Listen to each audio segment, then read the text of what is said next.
En el nombre del Padre, del Hijo, del Espíritu Santo. Amén. Ven, Espíritu Santo, y llena los corazones de tus fieles, y enciende en ellos el fuego de tu amor. Envía tu Espíritu Creador, y se renovará la faz de la tierra. Estamos estudiando el Catecismo de la Iglesia Católica, segunda parte, la celebración del misterio cristiano. Segunda sección, los 7 sacramentos de la Iglesia. Capítulo segundo, los sacramentos de curación. Artículo 4, el sacramento de la penitencia y reconciliación. Entramos ahora en el segundo apartado de este artículo, donde el Catecismo dedica 2 números, 1425 y 1426, al estudio del tema que tiene como título ¿Por qué un sacramento de la reconciliación después del bautismo? Número 1425 del Catecismo dice: habéis sido lavados, habéis sido santificados, habéis sido justificados en el nombre del Señor Jesucristo y por el Espíritu Santo de nuestro Dios. Es preciso darse cuenta de la grandeza del don de Dios que se nos hace en los sacramentos de la iniciación cristiana para comprender hasta qué punto el pecado es algo que no cabe en aquel que se ha revestido de Cristo. Pero el apóstol San Juan dice también: si decimos que no tenemos pecado, nos engañamos y la verdad no está en nosotros. Y el Señor mismo nos enseñó a orar diciendo: perdona nuestras ofensas, uniendo el perdón mutuo de nuestras ofensas al perdón que Dios concederá a nuestros pecados. Número precioso que nos presenta el Catecismo en esta mañana, queridos amigos, con unas afirmaciones muy importantes, ¿no? Si nosotros caemos en cuenta de la grandeza, de la dignidad a la que la vocación cristiana nos ha llamado, a esa condición tan alta que hemos sido llamados, solamente cayendo en cuenta de esa grandeza, nos damos cuenta al mismo tiempo de la incompatibilidad que nuestra vida tiene con el pecado. Que no se puede conjugar una cosa con la otra. Si nos damos cuenta de que el bautismo nos ha hecho hijos de Dios, hijos en Jesucristo, que nos ha injertado en esa relación que hay entre el Padre y el Hijo, y recordamos que Dios es santo y que su naturaleza es santa, que esos ángeles que cantan a coro, eso que ellos dicen es verdad: santo, santo, santo es el Señor. Es decir, Dios es santo, nos ha incorporado a su vida, y entonces es incompatible el ser llamado a la intimidad con Dios y al mismo tiempo pretender entrar sin estar santificado. Eso es imposible. Eso es como cuando usted tiene una caldera llena de aceite y le echa agua. Todo se vuelve un desastre, del aceite brincando inmediatamente en el contacto con el agua. La condición que hemos recibido por el bautismo solamente se concibe en santidad. Hemos recibido por los sacramentos de la iniciación cristiana una vida santa, por el bautismo, por la confirmación, por la Eucaristía. Hemos nacido a una vida nueva en ese bautismo. Nos hemos fortalecido con el Espíritu Santo en la confirmación y nos hemos alimentado por el cuerpo y la sangre de Cristo en la Eucaristía. Y esto es tan grande, queridos amigos. Es una intimidad con Dios tan grande la que tenemos, que lo primero que tenemos que caer en cuenta es que esta belleza de vida que hemos recibido los cristianos es totalmente incompatible con el pecado. También nos puede llevar a entender por qué Dios, en su misericordia, después del bautismo, ha querido ofrecer el sacramento de la reconciliación, que la tradición de la Iglesia por muchísimos años ha llamado el segundo bautismo o incluso la segunda tabla de salvación, dos nombres preciosos, el segundo bautismo, la segunda tabla de la salvación al sacramento de la reconciliación, de la confesión. Por tanto, queridos amigos, nosotros los cristianos, los catequistas especialmente, los sacerdotes, los religiosos, tenemos que hacer un compromiso de denunciar la tendencia que el hombre tiene como fruto de esta secularización, como fruto de esta tremenda ignorancia religiosa, en definitiva como fruto de esa insensibilidad de lo que es la santidad de Dios. Tenemos que denunciar que los hombres se han hecho de Dios como si fuera un colega, confundiendo lo que es la amistad con la intimidad con Dios o la intimidad con Dios, con una especie de trivialización de la santidad de Dios. Hemos hecho de una falsa comprensión de la amistad y de la cercanía y de la intimidad con Dios algo como que entonces yo le puedo ofender y ya, porque como es mi amigo no pasa nada. Y todo este tipo de pensamiento tan secularizado, tan mundano, tan pecaminoso, es una especie de manipulación que el hombre moderno ha hecho de lo que es su cercanía con Dios. Acercarnos nosotros a Dios sin caer en cuenta de su santidad es deformar su imagen, es confundir la intimidad con la trascendencia. Y entonces queremos hacer con esto un Dios a nuestro alcance, donde no contrasta nuestro ser pecador con su santidad.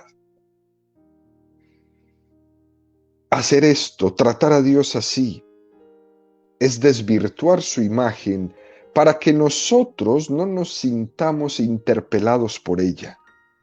Hay que bajarle a Dios su santidad para que yo no suba, para que yo no crezca, para que yo no aspire a ser como Él. Eso es lo que nos están proponiendo hoy día. Tú sé un mediocre, tú sé un ateo, tú sé un incrédulo. Al fin de cuentas a Dios no le importa. Eso es lo que nos plantea.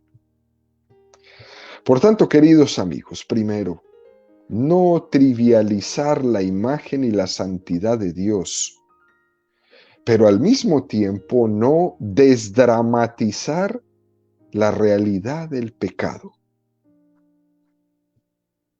Lo decimos con el apóstol San Juan. Lo primero que vamos a hacer es no negar el pecado. Primera de Juan 1:8. Si decimos, no tenemos pecado, nos engañamos y la verdad no está en nosotros.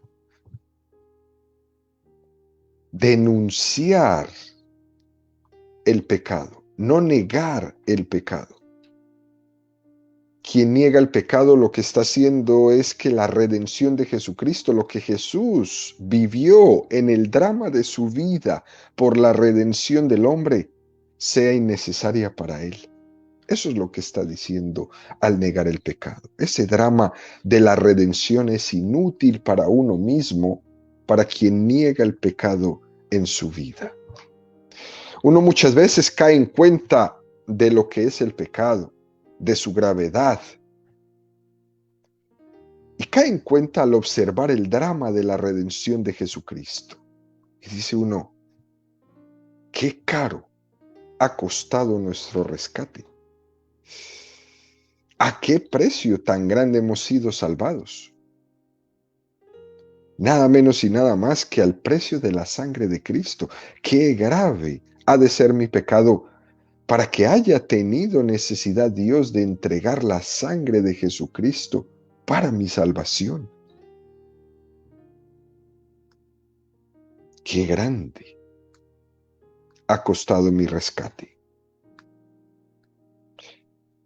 También podemos decir, queridos amigos, que no se vale pensar, decir, que pecando yo no me veo tan mal,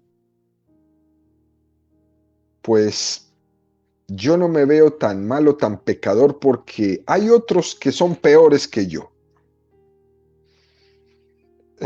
A veces uno pierde la conciencia de su pecado porque se mira en el espejo de los demás y dice, pero si hay peores que yo. Mal de muchos, consuelo de tontos. Y es un tremendo error hacer del pecado de los demás mi espejo donde me mire para sentirme justificado. Y esto es tan común. Como que vamos midiendo el pecado y si encontramos alguno que está mucho más elevado que el nuestro, como que nos tranquilice. Bueno, hay otros peores. Pero ese no es el espejo. El espejo que nos enseña la iglesia es el de los santos. Ese es el espejo de santidad. El pecado de los demás nunca puede ser mi espejo, pero los santos sí. San Damián, ahí está mi espejo. Dios es mi espejo reflejado en la santidad de María, en la santidad de Damián, en la santidad de Pío de Pietrelcina, en la santidad de los santos. Ese es mi espejo. También, queridos amigos, hay otro error, otra forma de excusarse, y es cuando uno dice ante el propio pecado, yo no pretendía ofender a Dios, yo no quería ofenderle. Es una expresión que escuchamos mucho y tenemos que poner muchísimo cuidado, no confundir lo que es el pecado personal y el pecado diabólico. Lo cierto, queridos amigos, es que pocas veces se puede llegar a cometer un pecado diabólico, que es aquel que se hace con la intencionalidad expresa de ofender a Dios. La verdad, pocas veces realmente se hace. Para que un acto sea pecado, no es necesario que tenga una intencionalidad diabólica o que tenga ese grado tan grande de maldad. Y esto nos lo enseña la parábola del hijo pródigo de una manera muy hermosa. El hijo no se marchó de la casa con la intención de ofender expresamente al padre. El hijo se fue en busca de su supuesta felicidad y lo hizo no para ofender al padre, pero sí sabía que con su acción estaba ofendiendo al padre. En esa búsqueda egoísta de su felicidad y de su placer. Pero no lo hizo para ofenderle, mas sí sabía que lo estaba ofendiendo. Por eso, queridos amigos, erradiquemos de nuestra vida esa expresión de yo no pretendía ofender a Dios. No tiene que haber una conciencia expresa de ofender, pero tú sabes que viviendo de esa forma estás ofendiendo a Dios. Volvemos y le hacemos caso a San Juan, cuidado con negar el pecado, porque El hombre tiene esa tremenda capacidad de trivializar el pecado, muchas veces negándolo, otras veces trivializándolo, incluso hasta llegar a decir que el pecado es humano y con eso parece que disculpa todo. Pero decir eso de que es de humanos pecar es una manera que usan para quitarle importancia al pecado, pero literalmente hablando, eso no es verdad. Porque los humanos han pecado, pero no forma parte de la vocación con la que Dios ha creado al hombre. Además, recordemos también, queridos amigos, por si esto nos ayuda, los ángeles, algunos de ellos que no son humanos, también pecaron. Por tanto, eso de es de humanos pecar no es verdad. Si eso fuera así, cuando decimos que Jesús se hizo semejante a nosotros menos en el pecado, sería como decir, entonces Jesús no se hizo hombre del todo. Pecar no es lo que nos hace ser hombres. El pecado de hecho no es humano, en todo caso es infrahumano. La vocación para la que Dios ha creado al hombre no ha sido para pecar, para saber qué es ser hombre. Para eso no hace falta pecar. Jesús ha querido experimentar la tentación y la debilidad de la condición humana, pero no ha experimentado el pecado y experimentó todo lo que era ser hombre. Pecar no es ser más hombre. En todo caso, pecar será ser menos hombre. Y esto hay que denunciarlo, queridos amigos. Hay que quitarle la máscara a la trivialización del pecado, a ese quitarle importancia al pecado, porque Dios nos ama y quiere que seamos santos. Pero nuestra manera de disculpar y de enredar y de adorar el pecado hace que cada vez sea más difícil. Como Dios que es, puede hacernos santos. Como Padre que es, quiere que seamos santos. Él ha querido por su misericordia darnos un camino de santificación, un camino de purificación. Por eso, queridos amigos, el catecismo en esta catequesis quiere dejarnos muy claro cuál es el concepto católico de santificación. Que Cristo nos redima, que Cristo nos justifique, no podemos entenderlo nunca como que Dios se haga el de la vista gorda, que tape nuestro pecado, que mire para otro lado y que la justificación sea como que Dios tape los pecados. Este concepto de justificación sería un tanto como extrínseco a nosotros, y eso no es el concepto católico de justificación.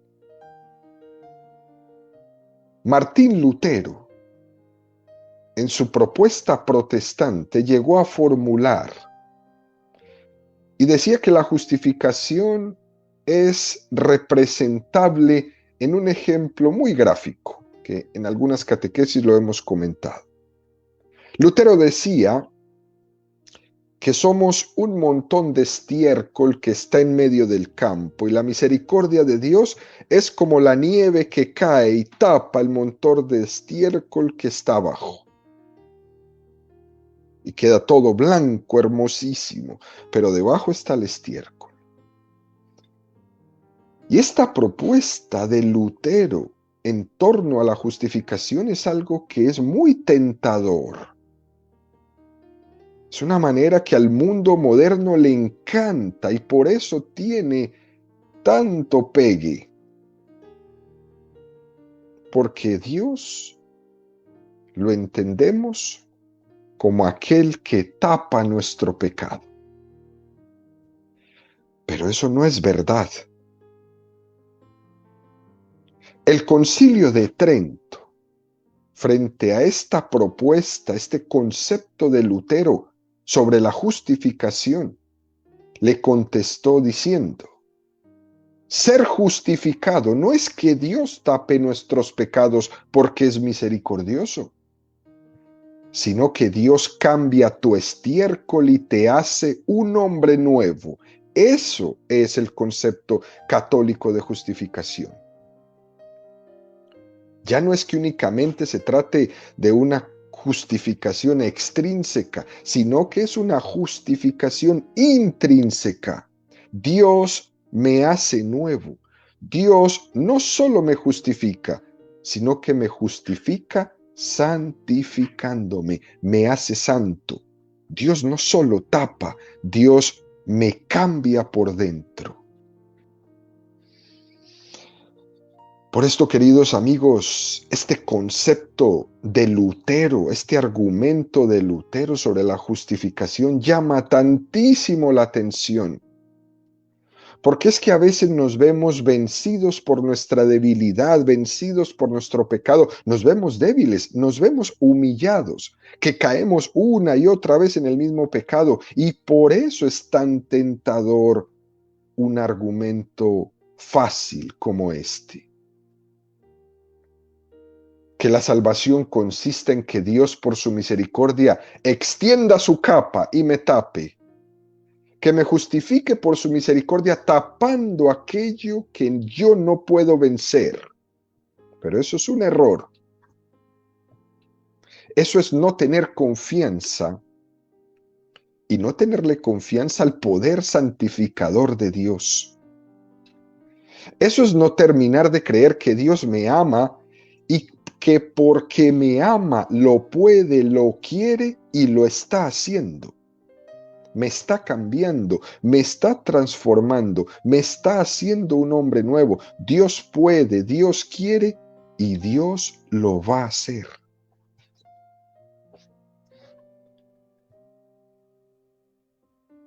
Esta es nuestra respuesta. No casarnos con el pecado. No es seguir en el pecado y que Dios me tape para que no se vea, no. Es que no nos casamos con el pecado. Y es verdad que tenemos que convivir con nuestra condición pecadora, pero sin hacer nunca las paces con ella. No perder la paz con mi pecado. No hacer nunca las paces con él. Y esto se logra sabiendo que la llamada de Dios a ser santos va a triunfar y que confiamos profundamente en que Dios va a terminar la obra buena que ha comenzado en nosotros. Precioso este concepto de justificación que tiene la fe católica. Dicho esto, el Catecismo nos presenta el número 1426 que dice: la conversión a Cristo, el nuevo nacimiento por el bautismo, el don del Espíritu Santo, el cuerpo y la sangre de Cristo, recibidos como alimento, nos han hecho santos e inmaculados ante Él. Como la Iglesia misma, esposa de Cristo, es santa e inmaculada ante Él. Sin embargo, la vida nueva, recibida en la iniciación cristiana, no suprimió la fragilidad y la debilidad de la naturaleza humana, ni la inclinación al pecado que la tradición llama concupiscencia, y que permanecen los bautizados a fin de que sirva de prueba en ellos en el combate de la vida cristiana, ayudados por la gracia de Dios. Esta lucha es la de la conversión, con miras a la santidad y la vida eterna a la que el Señor no cesa de llamarnos. Este es un número espectacular del catecismo, tan real, tan importante entenderlo, que nos da una gran luz. Efesios 1:4. Por cuanto nos ha elegido en Él antes de la fundación del mundo, para ser santos e inmaculados en su presencia en el amor. Qué cosa más impresionante le dice San Pablo a los Efesios. Nuestra vocación es la santidad. Sed santos como vuestro Padre es santo. No puede haber en la vida un ideal mayor que este. Y lo más interesante de todo es que Jesús nunca rebaja ese ideal de santidad que nos propone. Sed santos como vuestro Padre es santo. Jesús le dice a la mujer pecadora, ¿nadie te ha condenado?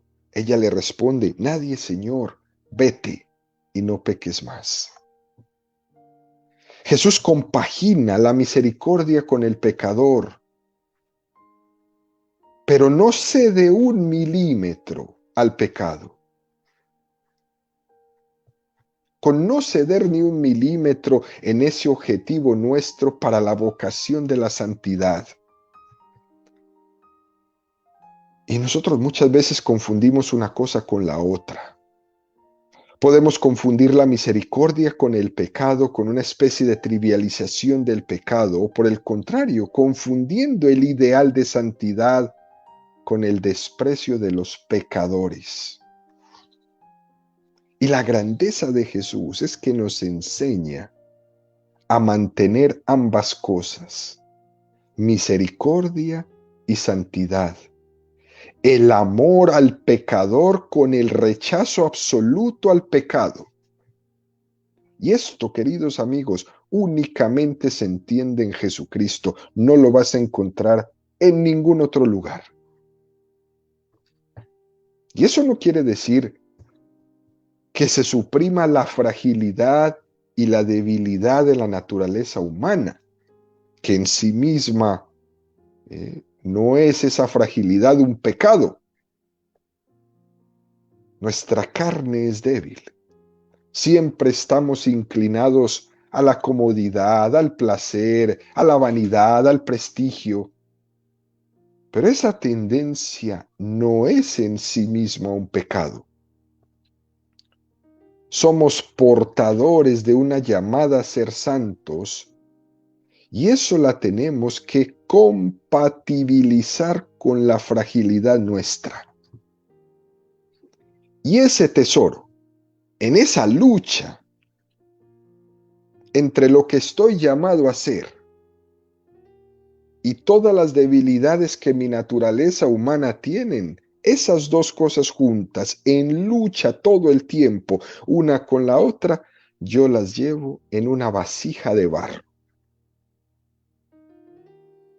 Y el catecismo sabiamente nos remite a un número que ya estudiamos, queridos amigos, el número 405, que dice, aunque propio de cada uno, el pecado original no tiene en ningún descendiente de Adán un carácter de falta personal, es la privación de la santidad y de la justicia originales.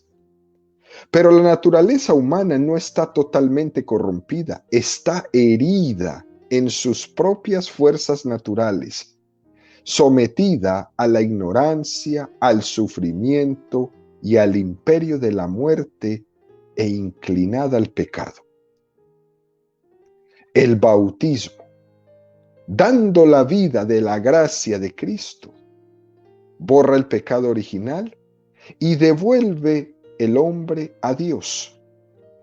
Pero las consecuencias para la naturaleza debilitada e inclinada al mal persisten en el hombre y lo llaman al combate espiritual. Es un número complementario extraordinario. Por el bautismo hemos sido rescatados y somos criatura nueva. Pero eso no quita que nuestra naturaleza humana sea débil, igual que la de los que no han sido bautizados. En el bautismo lo que se produce es un don sobrenatural, pero no se produce un milagro en la naturaleza. Esa tendencia humana a mi pereza, a mi comodidad, a mi lujuria, a mi vanidad, que en sí misma como tendencia no es pecado, es un lastre que me toca luchar todos los días para poder conquistarlo, porque es la consecuencia que el pecado dejó en la naturaleza. Y Dios en su providencia respeta esa tendencia y nos llama entonces a que toda nuestra vida sea un combate espiritual.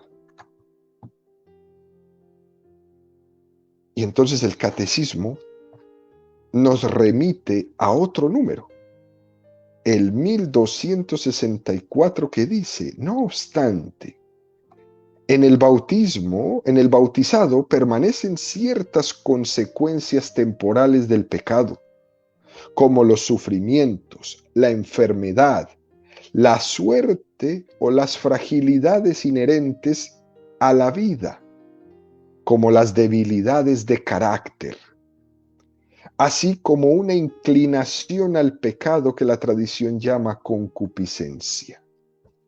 La concupiscencia dejada para el combate no puede dañar a los que no la consienten y la resisten con coraje por la gracia de Jesucristo.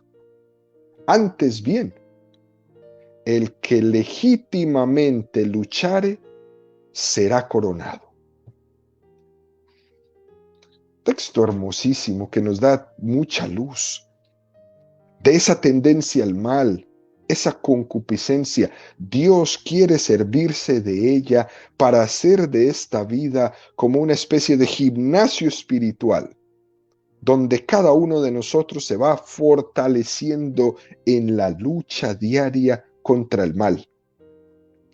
Por tanto, queridos amigos, no se quejen de su debilidad, sino que en esa debilidad ejercítate en el combate espiritual contra ella. Si no luchas, no crees. Si no luchas, no maduras. Pero el Señor te ha dado todas las fuerzas necesarias para luchar. San Agustín, explicando las tentaciones de Cristo en el desierto, saca una conclusión preciosa para nosotros. Dios permite que seamos tentados para que salgamos fortalecidos de ella.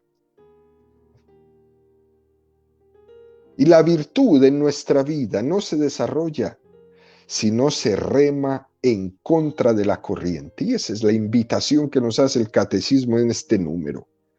Aquí, queridos amigos, lo que tenemos que hacer es remar contra la corriente. Segunda de Timoteo 2, 4, 5. Nadie que se dedica a la milicia se enreda en los negocios de la vida si quiere complacer al que le ha alistado. Y lo mismo el atleta. No recibe la corona si no ha competido según el reglamento. Pobre el atleta que se dedique a celebrar los éxitos y se olvide de entrenar, pobre de él. Segunda de Corintios 12, 5, 7. De ese tal me gloriaré, pero en cuanto a mí, solo me gloriaré en mis flaquezas. Si pretendiera gloriarme, no haría el fatuo, diría la verdad, pero me abstengo de ello. No sea que alguien se forme de mí una idea superior a lo que en mí ve u oye de mí. Y por eso, para que no me engría con la sublimidad de esas revelaciones, fue dado un aguijón a mi carne, un ángel de Satanás que me abofetea para que no me engría. Dios le daba esta doble experiencia, una experiencia mística de ser capaz de percibir el don de Dios y al mismo tiempo una experiencia de un aguijón clavado en su carne. Muy interesante, porque es lo que nos pasa a nosotros. Queremos y nos esforzamos todos los días por ser muy santos, pero al mismo tiempo sentimos que se nos abofetea para que no nos creamos tan santos y sigamos luchando. Segunda de Corintios 12, 8, 10. Por este motivo, 3 veces rogué al Señor que se alejase de mí, pero Él me dijo, mi gracia te basta, que mi fuerza se muestra perfecta en la flaqueza. Por tanto, con sumo gusto seguiré gloriándome sobre todo en mis flaquezas, para que habite en mí la fuerza de Cristo. Por eso me complazco en mis flaquezas, en las injurias, en las necesidades, en las persecuciones y en las angustias sufridas por Cristo. Pues cuando estoy débil, entonces es cuando soy fuerte. Esta es la auténtica lección de Dios para nosotros en esta vida continua de combate. Que mientras estamos combatiendo, nunca dejemos de un lado saber que el ideal es la santidad. Y que a pesar de constatar en nuestra vida esta inclinación al pecado que tenemos, Dios es capaz. Dios es capaz de hacerlo, es capaz de santificarme, quiere hacerlo como mi Padre y lo está haciendo. Que no disminuya nunca nuestra esperanza, para que nuestro Padre Dios lleve siempre a buen término la obra buena que comenzó en nosotros.